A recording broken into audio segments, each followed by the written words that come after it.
Review, and I'm so confident about what's going on in the magazine. It's been hard to step down after all this time, but boy, with what confidence I'm able to do that. So thank you all so much for your great work this year. So I'll read my silly gnome story. It's called Bob is Gone, a garden gnome mystery story. Bob evaporated from her life on a Sunday morning. Mary had driven to Costco for canned peaches and paper towels, toilet paper, etc. And when she returned, no Bob. Weekend section left open on the kitchen table. Bob seems to have beamed himself to California and, according to the private detective, rented a Ford Taurus at an Avis office. Later, the car was abandoned. Avis was trying to get their money back. Foul play was only vaguely suspected.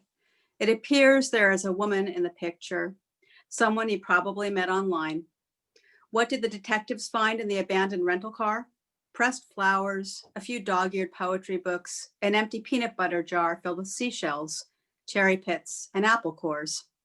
Mary thinks that at least Bob is probably healthier, eating more fiber than he was at home.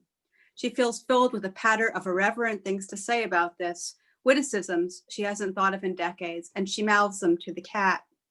An apple a day keeps the wife away, she says, and laughs at the idea. She can't help wondering about what the mystery woman sees in her Bob. Bob with his pot belly and bald head, his love of ukulele music. A week before Bob disappeared, she had purchased a garden gnome from Home Depot. She'd presented the gnome to Bob the way a cat will drag a dead bird to the back door. Ta-da, she said guiltily. She remembers how Bob grimaced. Many homes on the block had garden gnomes, and Bob hated them. Mary imagines Bob telling his mystery lover about the garden gnome, how it was the final straw, imagines the two of them laughing, chomping their apples. Mary's neighbor becomes helpful. No way to knock her off the scent. Mary has to tell the neighbor about Bob being gone, and the two of them spend hours discussing the habits and fates of fairies and elves, and how a woman can lose her husband so easily in middle age. It happened to her too many years ago, and her garden has since filled with plastic fairies. I'm myself again, she says. Since Bob left, Mary's eyes in the mirror appear less impatient. Feelings of freedom develop like webs in the corners of her mind, and she doesn't vacuum them clean. Maybe Bob has always been gone, she says to the cat. The cat walks around their bedroom, an unaffected stranger, not offering suggestions, not pissed off, not anything. Mary's skin appears smooth and full of freckles, maybe from the shock of it, maybe from the Spanish absinthe in the glowing evenings. When she floats to the mirror at night, her face looks careful and sad. In the morning, it appears drunk and ready for mischief. What are you? She asks her face in the morning mirror. Who do you still want to be? Some days she feels the bruise of loss has softened her heart like water damage, but other days she wakes up green, new, and ready to be plucked. In the years to come, she stands at the living room window in the evenings, still as a statue, waiting for a sign from Bob. She imagines him growing old alone, sitting on an old tree branch in someone's garden, slouching. These thoughts of Bob light her up like an inner moon. Thank you.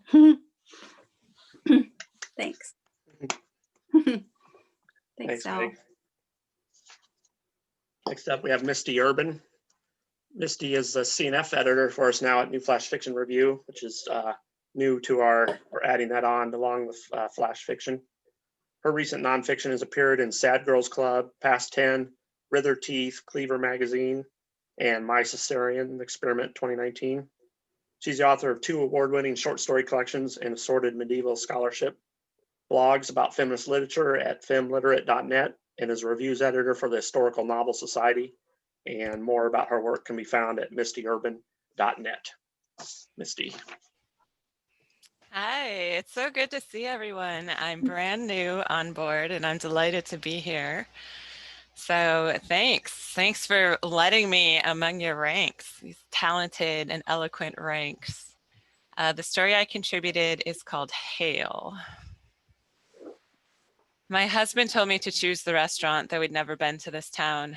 He drove past every place I named, and then, at the edge of civilization, jerked the car into the parking lot of a chain restaurant I hate because the Cajun chicken I ate at one made me sick for days. "This is what we get," he said, "since you couldn't decide." I felt it gathering as I followed him into the restaurant, as he declined 2 booths the server offered and chose a table with a view of the car and the road and his back to the restrooms. The urge to say something, it was getting harder to choke down, and we weren't home where people knew us. His mother was at the hotel with our daughter. We were here to celebrate our anniversary. I wanted to celebrate our anniversary. He checked his phone while I looked at the menu, that smirk as he texted someone back. "Work can't let you go?" I stared at a page of bloody meat. "Keep it light. Don't ask if it's her." He laid the phone within reach, thumbed his menu, not answering me. "Marriage. This is what you get." "I hope your mom gets Cassie out of the pool if it starts lightning." Storm clouds massed in the western sky, burly shoulders rumbling. Cassie hated storms. I loved them once. "You said we weren't going to talk about the kid." He slid the phone to him, texted again. He looked at the server as she took our order. He looked around the restaurant. He looked at his phone, not at me. "Okay, work then. How is the new ranger doing?" He fiddled with the silverware. "She's young." "She calls you a lot." It was rising inside of me, crackling, dangerous. I was drinking my wine too fast. I would have a headache before we left the restaurant. His eyes slid away to the gathering clouds. "There's a lot going on. She doesn't know much." I ate my blackened salmon, and it started to rain. I ate the kale chips, and the trees bent over, flinging leaves. I put my fork in my rice and watched the rain hammer the parking lot, the street, the passing cars, wild and full of rage. "I know how that feels," I finally said, "to not know what's going on." I lined my knife next to my fork, put the napkin beside my plate. So neat and orderly I'd become. Once I'd danced all night in other countries, held my liquor, boarded planes on a whim. Once I would have run out into the rushing wind, let it lift me. The rain came so hard that the car was invisible. A silvery gray sheet hemmed us in. I waited for him to speak. There was Cassie to think of, the vows we'd made 10 years ago. I had been stretching myself thinner and thinner, holding things together. I wanted him to pick up the hammer and finally break it. The silence, the facade, me. I was still clinging to the promises we made. He had to break his first. Metallic thuds ricocheted off the windows. The rain had turned to fist-sized hail. His phone buzzed and jumped. "We need to get to the hotel," he said. Fear surged over me, lancing my breath. Cassie. The hail beat against us as we fled to the car. It was impossible to see through the sheets of rain. He wasn't going to do it. Any shattering would be up to me. In the shoddy hotel, the cheapest in town, my daughter somersaulted in the pool, shrieking with glee as water leaked under windowsills and flowed over the threshold of the door. The hail shot in as my husband slammed the door. His mother picked up a jagged chunk of ice, held it out to me. She looked into my eyes. She knew everything. I took it, this cold missile from the upper atmosphere, frozen into a weapon. It numbed my palm until I could no longer feel the weight of it. I knew my hand was attached, holding this deadly, destructive thing. And I knew even as I held it, it was melting away. In a while, it would be as if it had never existed save in my memory, and in time even that would melt away too. Thanks. Thanks, Misty. Those candy canes are great, and so are your bookshelves, and so is Hale. Next up is Audra. Audra Kerr Brown lives on a dirt road in Iowa. Her fiction has appeared in Best Small Fictions, Wiggly's Top 50, X-Ray, People Holding, Flashback Fiction, Outlook Springs, and more. And she is the managing editor at New Flash Fiction Review. Audra. Great. Thank you. Thanks everyone for joining us today. I'll jump right in. When the pregnant girls first arrived at St. Eulalia's home for the lost and wayward. When the pregnant girls first arrive at St. Eulalia's home for the lost and wayward, the nuns take them to see the frozen child. The frozen child, her feet locked in ice, her mouth wide and dark as an open grave. The grave is never satisfied, say the nuns, neither is the barren womb nor the eyes of man. The girls rub hands over swollen wombs, think of their lover's eager eyes. The eyes of the frozen child are like white marbles rolled back on her head. The girls hang their heads and contemplate their sins. Sin, say the nuns, is conceived by lust, and sin, when finished, brings forth death. But the frozen child is not dead, think the girls. They believe that dead can also mean asleep, as in fairy tales like Sleeping Beauty and Snow White waiting for true love's kiss. Snow falls in big wet kisses, and the girls close their eyes, catch the flakes on reaching tongues. The tongue, say the nuns, is a spark that sets the entire body aflame. When the pregnant girls first arrive at St. Eulalia's home for the lost and wayward, the nuns take them to see the frozen child. The frozen child, her hands stitched into icy mittens and lifted toward the heavenlies. In heaven, the nuns say, there will be no crying, neither grieving nor death. But the frozen child is not dead, think the girls. They believe that inside her frigid tomb lies a bleary, slow-beating glass apple heart. The heart brims with betrayal, and above all, say the nuns, the heart should not be trusted. The girls trust they will have a moment to hold their newborn babies, time enough to note the color of their marbled eyes, to kiss their blood apple cheeks. The frozen child's sunken cheeks are like half-eaten apples, and the nuns have nothing good to say about fruit. When the pregnant girls first arrive at St. Eulalia's home for the lost and wayward, the nuns take them to see the frozen child. The frozen child, a sheet of ice glistening atop her head like a crown. The crown of life, say the nuns, will be given to those who are faithful to the point of death. I'm missing some lines.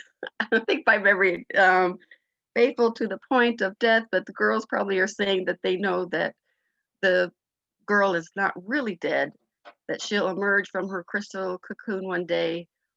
Now it picks up again, all wet and wobble-legged and hungry. Cold licks at the girls' cheeks as a hungry animal bites their mittenless fingers. The girls lace their fingers and pray. They pray their babies will make room in their hearts to forgive, that the nuns know not what they do. But the nuns know there will be a sound when the babies are taken, a sound like shattering glass, the sounds of hearts breaking. Rows of broken icicles cling to the frozen child's arms like jagged teeth. There will be also a great gnashing of teeth, the nuns know, followed by an even greater silence. A silence like the hush of snow falling as the girls clutch their hollowed wombs, wombs still and empty as robbed graves. Thank you. Thanks, Audrey. Next up is Jason A. Zwiker. His writing has appeared in All Hollows, the Journal of the Ghost Story Society, Apparition Lit, Eureka Literary Magazine, Flash Fiction Online, and Weird Book. He was listed as an honorable mention in the year's Best Fantasy and Horror 19th edition. Jason.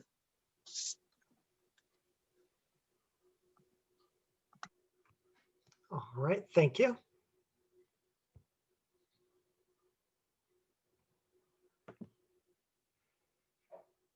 You slip, fall, wonder what you've broken this time.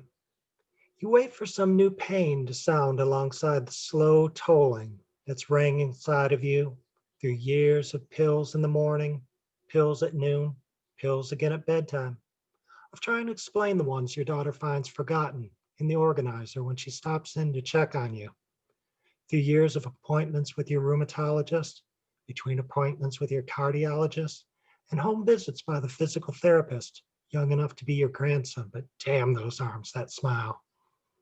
But there is no pain, and not just no new pain.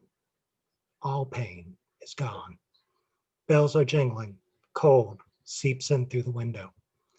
When you try to get up, your fingers press not against linoleum, but into plush pile. The words Broadloom, Bigelow, bubble up in your mother's voice from somewhere deep inside of you. The scent of gingerbread baking lights you up with warmth and dread all at once.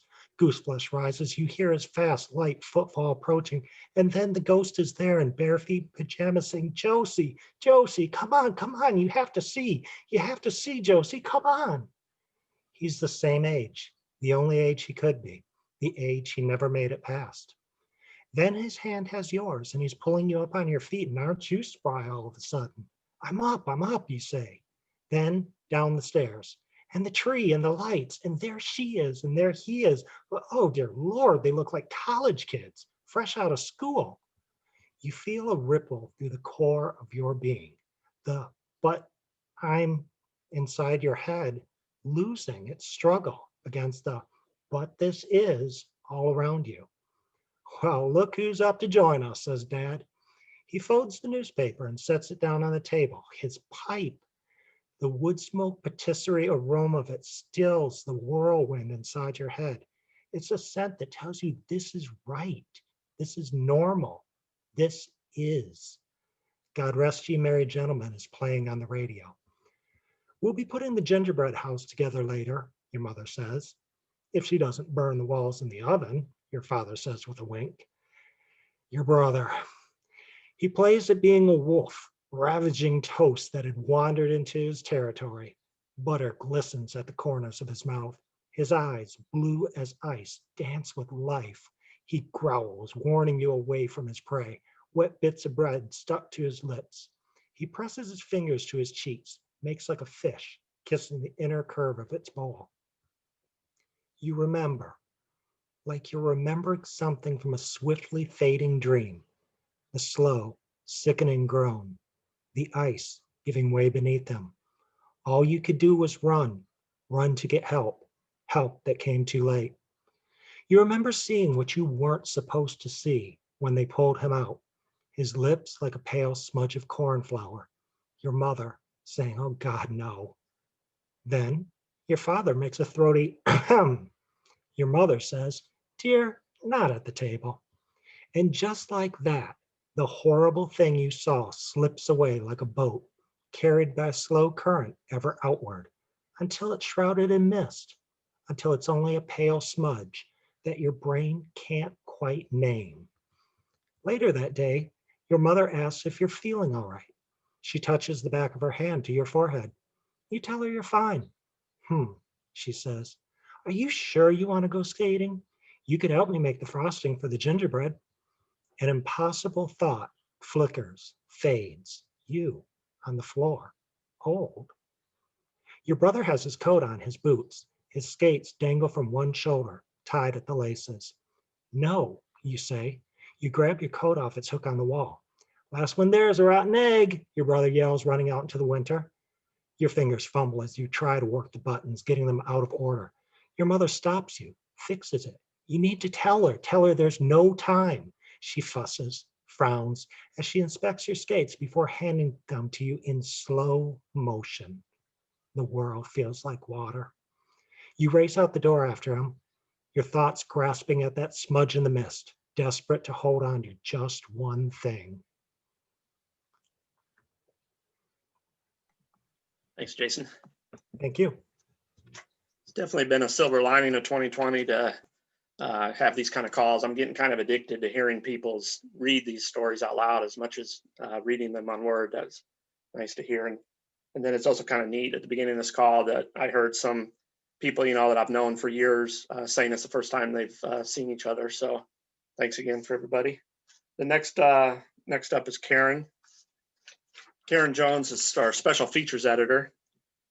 She's a flash and short story writer from Glasgow, England. Her story, Small Mercies, was in Best Small Fictions 2019 and the Biffy 50 2019. Her novel in Flash came out this year, and it's called When It's Not Called Making Love, and it was published by Ad Hoc Fiction. Thanks. And Karen? Al, I'm horrified that you said I'm from England. Did I really? You did, and that will never be forgotten. That is an Iowa cardinal sin.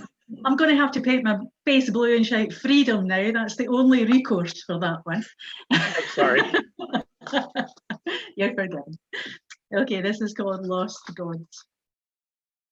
Once I was small, held in another's palm, running along lifelines, diving into fate lines, skipping over heart lines, a horizon beyond eternity, my only view. Now I push the sun a little lower in the sky each year. It doesn't burn my fingers the way it used to, but it irks that it's yet another task I've had to take on since the others vanished. The constant creeping cold has bent my fingers, brittled my bones, clouded my eyes. I feel myself fading, mind first, everything I've ever learned drip, drip, dripping out of my head. Some memories stay, a blessing and a curse.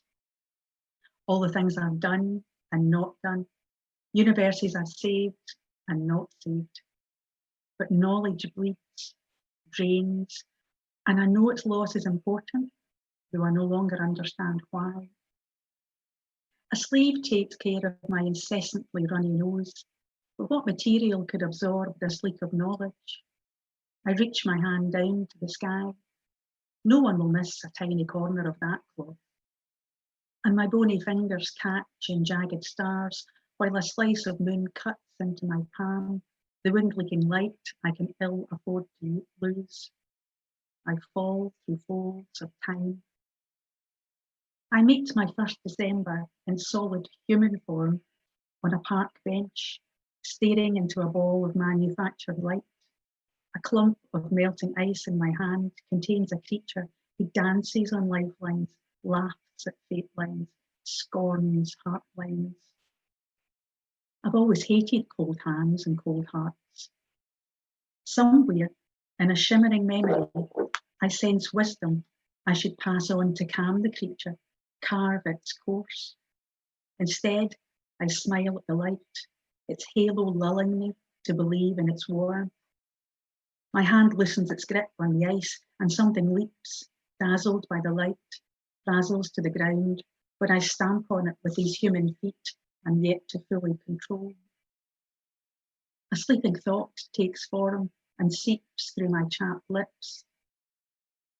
I was a god once, I whisper into the freezing fog, and 7 billion voices echo back. We were all gods once. Thank you, Karen from Scotland. Next up, Emily Devane is a writer, editor, and teacher from Ilkley, West Yorkshire. Her stories have been nominated for Best of the Net, Best Small Fictions, and the Pushcart Prize. She's won the Bath Flash Fiction Prize, a Word Factory Apprenticeship, and a Northern Writers Award. Emily is an editor at Flashback Fiction and teaches creative writing at More Words. Emily. Hi, thank you very much, Al, and thank you so much, everyone, for inviting me to write a story for you. So this story is called Igloo, and I'll make a start. Igloo. The winter that Dad left, taking Dougie with him, we all built an igloo. That morning, the garden was covered in a thick white glaze.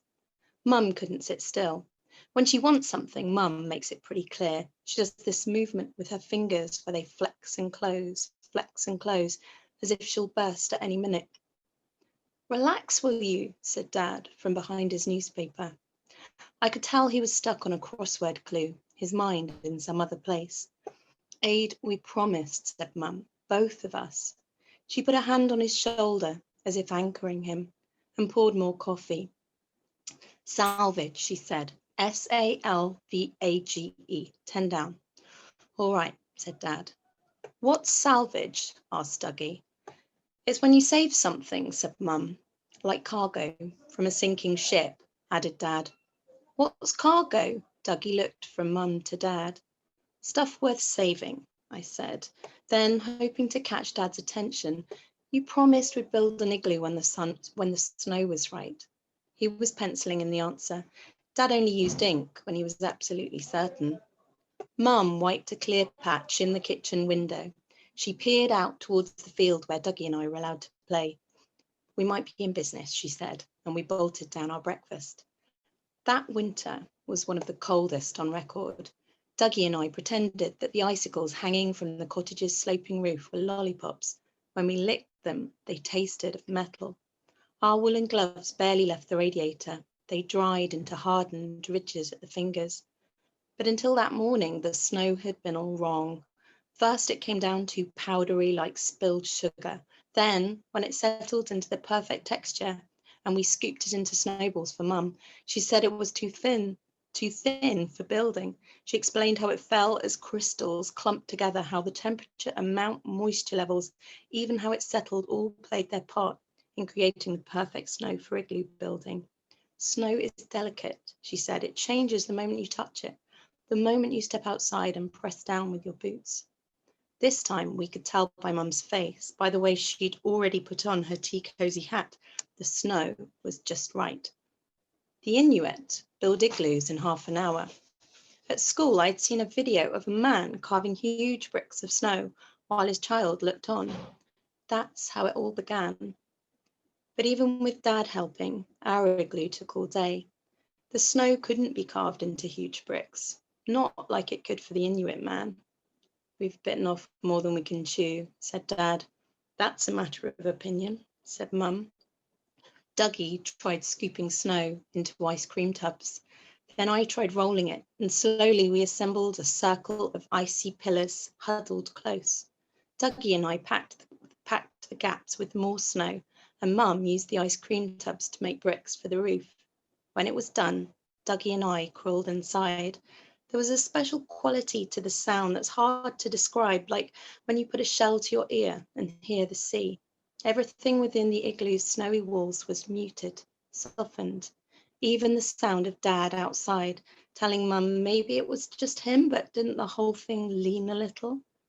It's the same as the cottage, Mum said. Just look at its sloping roof. Nothing about this place is straight or true. Every wall of our old house was uneven. That's how the cold crept into the gaps. Perhaps it was that night, while Dougie and I slept, that Mum and Dad planned on splitting our lives down the middle.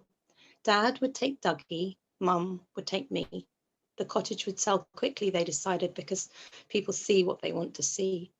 The next day, a new sprinkling of snow covered everything. Dougie and I rushed to the window to check on the igloo. The domed roof sparkled in the morning light, but it had collapsed on one side. There was now an enormous gaping hole. We can save it, said Dougie. Like salvage? We'll try, I said. I held his small hand in mine and we walked across the field towards the ruined igloo, the broken part now softened by a fresh white coating. It's strange how snow makes everything more beautiful than it really is. Thank you. Thanks. It's my turn up next. I'm Al Kratz. I'm an editor at New Flash Fiction Review. I started a blog called Flash Monsters in honor of my writing group, and there are some monsters among us here in the group today. We got a great time doing these calls every week, and they've been pushing me to write a lot more this year, so I appreciate them. And my writing's on alkratz.com. Occurred to me this morning that the last two readings I've done, I've had to read some of the darker stuff, and I just want to say I'm actually kind of a happy guy, so don't worry about me. I have to try to write something more a bit lifting, but this one's called Not If We Don't Want To. I feel like I'm dying lately, and some days this motivates me to do everything I can before my time runs out, and other days it motivates me to do absolutely nothing at all. But I won't regret the outcome of either day. I won't regret a thing. My back hurts like hell. I've got wings popping out of my spine. It drops me to my knees and pulls me to the sky. Down there I see Kayla picking seeds up off the ground. At first she uses her hands, but when she sees me up there, she says fuck it and uses her beak. Peck, peck, peck. Her hips hurt like hell. It pulls her to the ground. I get down with her there and help her up. I typed this out yesterday and then I just lost it. I couldn't save a thing.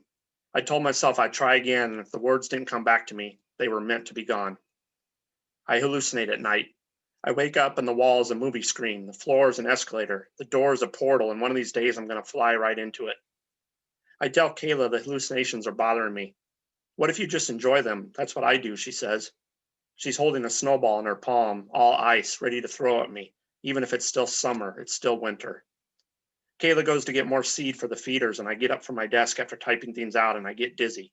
I start walking to the door to stop her from going, but don't think I'll make it. I sit down and write, got dizzy at 1:50, just so she'll know what happened. Kayla says she's dying too, but doesn't seem to mind. There's less of her to bother these days. I know I'm supposed to fight. I think I'm supposed to fight, but I don't fight. I wake to something touching my shoulder, and off the bookshelf by the bed, I see the cat we don't have jumping down. I fly out of bed, and the cat gives me his best shot, but when I turn on the light, nothing is there. Later, I read a short story about cats stealing souls and delivering them to the devil, which would be amusing if it weren't for the recurring dreams of the devil growling in my ear, which would be fine if it weren't for the fact that I'm not breathing, that I'm dying when I should be sleeping. Kayla and I sit around at night mired by the end of the world, where people don't like art anymore and don't have time for anything but their phones, and they argue and disbelieve each other. And when we really need to feel the pain, we admit that we don't like art as much as we used to, and we don't have time for anything but our phones. And sometimes we argue and disbelieve each other. And when we finally don't want to feel like this anymore, we'll get into a car and drive the country dark, where we don't have to see anything at all, not if we don't want to. We'll turn off the lights and we won't feel a thing. Thanks.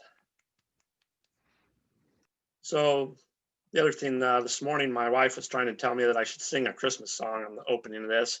And then Audra was trying to tell me that I should dress up like Charles Dickens, which all got me worried that that exactly wasn't what I had signed up for.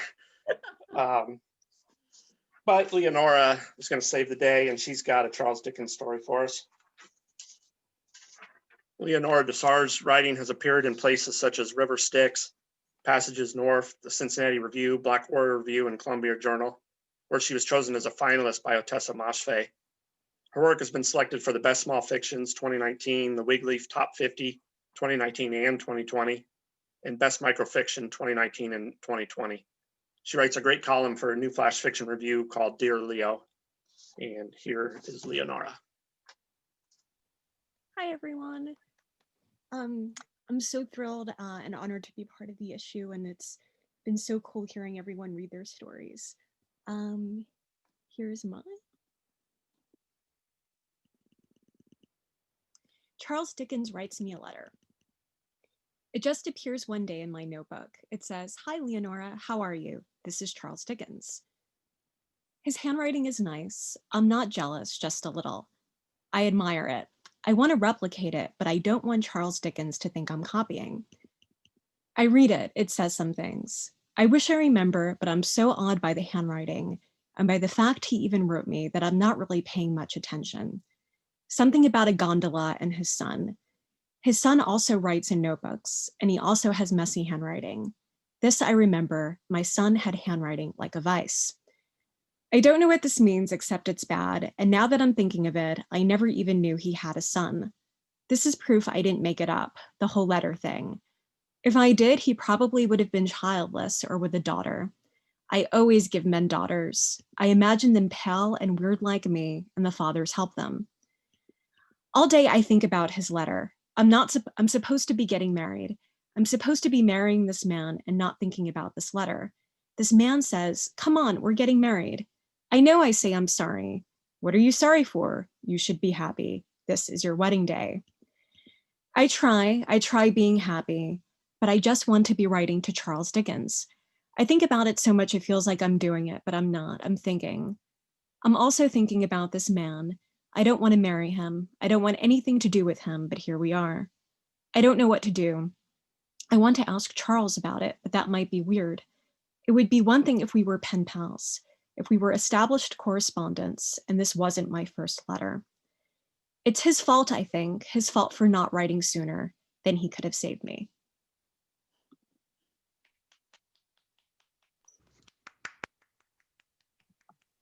Thank you. Thanks, Audra, for having this idea today, our pop-up meeting, and thanks everybody. And hopefully here's to 2021 being not the shithole that 2020 was. So. Thank you, Al, for hosting. Thank you, everybody, for coming. Al, can we stick around a few people if we want to chat for a little bit? You bet. Yes, for sure.